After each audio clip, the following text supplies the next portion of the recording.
Assalamualaikum warahmatullahi wabarakatuh, sahabat sekalian. Kita melihat bahwa pasca debat itu memang banyak pihak yang memberikan respon, penilaian, dan mengajukan perspektif masing-masingnya.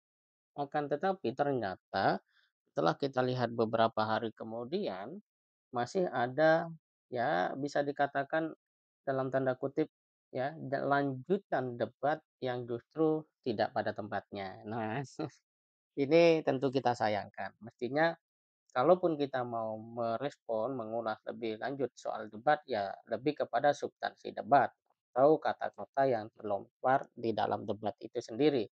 Tidak kemudian hal-hal yang ada di debat kemudian menjatuhkan kita dengan sesuka hati mengeluarkan kata-kata yang tidak tepat atau tidak sepatutnya. Dan sahabat, inilah dia berita yang cukup menarik, yaitu respon ucapan Prabowo, dia pintar atau goblok sih, Anies titik dua matur nuwun. Seperti dirilis oleh Detik Jogja, bahwa Capres nomor urut 2 Prabowo Subianto geram usai ada yang menyindir soal kepemilikan lahan yang dikuasainya. Saking geramnya Prabowo sampai menyebut kata goblok. Sebenarnya itu bukan menyindir ya, tetapi kata-kata yang disampaikan dalam debat. Ya, dalam debat yang itu juga merupakan fakta, ya. Entah kalau itu disebut nyindir mungkin ada perspektif lain, mungkin bisa dijelaskan oleh, teman-teman maksudnya seperti apa.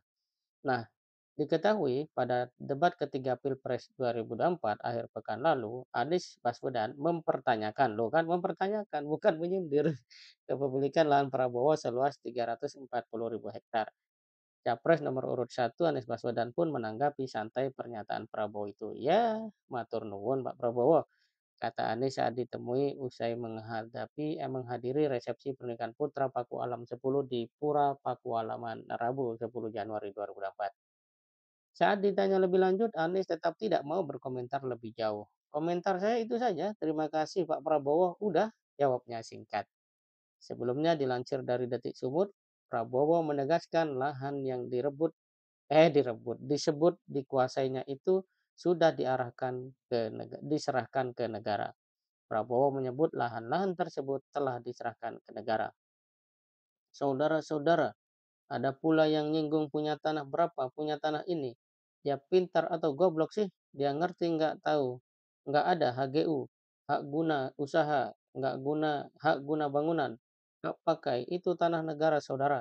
Tanah rakyat, tanah bangsa, ucap Prabowo saat orasi di Gor Remaja Pekanbaru, Riau Selasa 9 Januari dikutip Detik Sumut.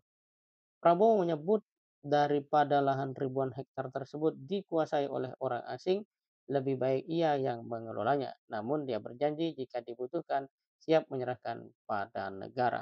Sahabat sekalian, apa yang terjadi ini dalam konteks kalimat yang disebutkan Pak Prabowo di luar debat adalah hal yang semestinya bisa untuk apa istilahnya ditahan atau diabaikan dan tidak dilanjutkan.